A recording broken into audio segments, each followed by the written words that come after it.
అల్లు అర్జున్ కి ప్రముఖ నిర్మాత అల్లు అరవింద్ కి ఎవరు డైరెక్షన్ ఇస్తున్నారో కానీ చాలా రాంగ్ డైరెక్షన్ లో పోతున్నారు. ఎందుకంటే సినిమా పర్సనాలిటీస్ ఎక్కువగా నేను గమనించింది ఏంటంటే వాళ్ళు మీరు వీరులు మీరు శూరులు అని ఎవరైతే ఎక్కువగా చెప్తుంటారో అంటే ఒక రకమైన ఒక భజన బ్యాచ్ ఉంటుంది. ఆ భజన బ్యాచ్ చెప్పే మాటలనే ఎక్కువగా వినే వాతావరణం ఉంటుంది. సరే లా టీం చెప్పిందన్న విషయాన్ని అల్లు అరవింద్ 2-3 సందర్భాలు ప్రస్తావించారు. అల్లు అర్జున్ కూడా ప్రస్తావించారు. లా టీం చెప్పింది కాబట్టి మేము ఇట్లా చేసాం అట్లా చేసామని. ఓకే, అక్కడ వరకు కరెక్ట్ అనుకుందాం.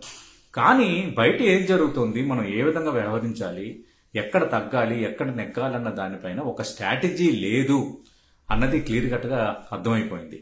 అల్లు అరవింద్ ప్రముఖ నిర్మాత, సౌమ్యుడు, ఎవరితో ఎక్కువగా వివాదాలు లేవు, అందరినీ ఆప్యాయంగా పలకరిస్తారు, సినిమా ప్రముఖులందరితో మంచిగా ఉంటారు. ఆ విషయంలో రెండో అభిప్రాయం లేదు.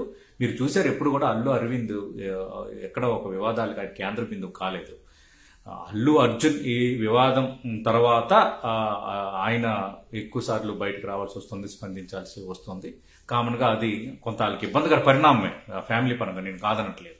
But at the same time ఏం డైరెక్షన్ లో మీరు వెళ్తున్నారనేది గమనిస్తున్నారా అనేది నా ప్రశ్న. ముఖ్యమంత్రి అసెంబ్లీలో మాట్లాడారు. అల్లు అర్జున్ తప్పు చేశాడు, పోలీసులు చెప్పినా వినలేదు అన్నారు. ఇండస్ట్రీని ఈ విధంగా పొలోమను పోయారు, శ్రీతేజ్ని పరామర్శించడానికి ఎందుకు వెళ్ళలేదు అన్నదాన్ని ప్రశ్నించారు. దానికి నిజంగా ఇప్పుడున్న పరిస్థితిని కొంత సద్దుమణిగేలా చేసుకోవాలంటే అసలు అల్లు అరవింద్ మీడియా సమావేశం పెట్టడం అనేది పెద్ద బ్లండర్. వాళ్ళ గొయ్యి వాళ్లే తవ్వుకున్నారు. ఇది వాస్తవం. మెజార్టీ ఎక్కువ మంది మనసులో ఉన్న మాట ఇది. చాలా మంది అనుకుంటున్నారు. దీనిపైన ముఖ్యమంత్రి గారు మీరు ఇలా మాట్లాడారు, మీ వ్యాఖ్యలు నన్ను బాధించాయి, నా తప్పు ఇలా లేదు, ఇలా జరిగింది, ఈ కారణాల వల్ల నేను వెళ్ళలేకపోయాను, మీరు మా సినిమాకు రేట్లు పెంచి అన్ని రకాలుగా మీరు మాకు సహకారం అందించారు, ఈ విషయంలో నేను కృతజ్ఞుని అని ఇట్లా కొన్ని పాయింట్లు ప్రస్తావిస్తూ, అలాగే ఆయన మాటలకు మీరు నొచ్చుకున్నారన్న అంశాన్ని కూడా స్పృశిస్తూ ఒక లెటర్ రిలీజ్ చేస్తే సరిపోయేది కదా, ఒక 3 minutes వీడియో రిలీజ్ చేస్తే సరిపోయేది కదా.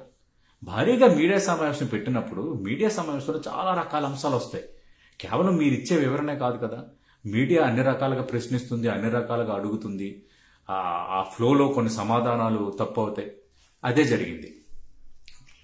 అల్లు అర్జున్ ఏం చెప్పారు, పోలీసులు నన్ను చెప్పలేదు, నాకు సరైన వివరణ ఇవ్వలేదు, ఈ సమాచారం ఇవ్వలేదని చాలా అంశాలు చెప్పారు. దానికి ఏమైంది, కౌంటర్గా పోలీసులు మీడియా సమావేశం పెట్టి, అలాగే కమిషనర్ ఆనంద్, సివి ఆనంద్, ఆయన మీడియా సమావేశం పెట్టి క్లియర్ కట్ గా ఏ సమయానికి పోలీసులు లోపలికి వెళ్లి చెప్పారు, ఏ సమయానికి అల్లు అర్జున్ వచ్చారు, సినిమా అయిపోయిన తర్వాత వెళ్తున్నప్పుడు కూడా మళ్ళీ ఆయన ఓపెన్ టాప్ పైకి రావటం, ఇవన్నీ వీడియో ఫుటేజ్తో సహా ఈరోజు రిలీజ్ చేసిన తర్వాత అల్లు అర్జున్ మాట్లాడింది తప్పు, అల్లు అర్జున్ అబద్ధాలు చెప్తున్నాడు, అల్లు అర్జున్ మిస్లీడ్ చేస్తున్నాడు అనే ఒక భావన ప్రజల్లోకి వెళ్ళింది కదా. అల్లు అర్జున్ మంచి నటుడే కావచ్చు, కష్టపడి వచ్చిన నటుడే కావచ్చు, తన మామయ్య చిరంజీవి లాగా మంచి డ్యాన్స్ చేసిన నటుడే కావచ్చు, మంచి ఈజీగా యాక్ట్ చేసిన నటుడే కావచ్చు, చిన్నపిల్లలు ఫ్యామిలీస్ బన్నీ అని పిలుచుకున్నంత ఫ్యామిలీ స్టార్ కూడా కావచ్చు. కానీ ఎంత ఇమేజ్ ఉన్నా, ఎంత స్టార్డమ్ ఉన్నా, ఇలాంటి విషయాల్లో స్ట్రాటజిక్గా వ్యవహరించకపోతే అవి బూమరాంగ్ అవుతాయి. అవి ఖచ్చితంగా ఇబ్బందికర పరిణామాల్లోకి నెట్టేస్తాయి. మీరు నిన్న మీడియా సమావేశం పెట్టడం అనేది చాలా చాలా పెద్ద బ్లండర్. మీకు ఎవరు ఈ డైరెక్షన్ ఇచ్చారు, ఎవరు సలహా ఇచ్చారు అనేది నాకు అర్థం కావటం లేదు. దయచేసి అల్లు అరవింద్ గారు కానీ అల్లు అర్జున్ కానీ ఎవరైనా కొంచెం వాస్తవంలో బతకండి, కొంత పరిస్థితుల్ని అంచనా వేయండి. ఓయూజేఏసీ సంబంధించిన కొందరు అల్లు అర్జున్ ఇంటిపై దాడి చేశారు. దాన్ని తీవ్రంగా ఖండిస్తున్నాను. అలాంటి దాడులు కరెక్ట్ కాదు. ఎందుకంటే ఇష్యూ అనేది లాభపరంగా ఉంది. అల్లు అర్జున్ ఏదో మాట్లాడారు, దానిపై పోలీసులు వివరణ ఇచ్చారు, ఆయన బెయిల్పై ఉన్నారు, కోర్టు ఇష్యూ నడుస్తోంది. ఇలాంటి దాడులు అనేవి కరెక్ట్ కాదు. అయితే ఈ దాడులపైన అల్లు అరవింద్ స్పందిస్తూ సంయమనం పాటిస్తున్నాము, దీనిపై మేమేం మాట్లాడదలుచుకోలేదన్నారు. నాకు అది నచ్చింది.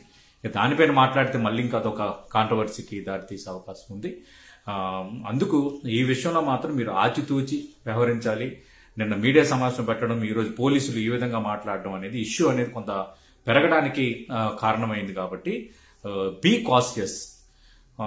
ఈ విషయంలో కొంచెం ఆచితూచి కొందరు సీనియర్ జర్నలిస్టుల అభిప్రాయాలు తీసుకునో లేదంటే ఇంకా మీకు సన్నిహిత మిత్రులు కొంత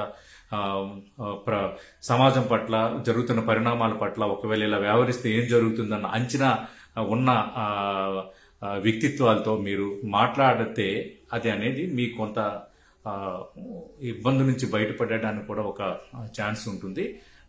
ఈ విషయంలో మాత్రం నేను మీడియా సమావేశం పెట్టి ఆ అత్యుత్సాహం, ఆ డైరెక్షన్ ఎవరైతే ఇచ్చారో మాత్రం అది ప్యూర్లీ రాంగ్ డైరెక్షన్.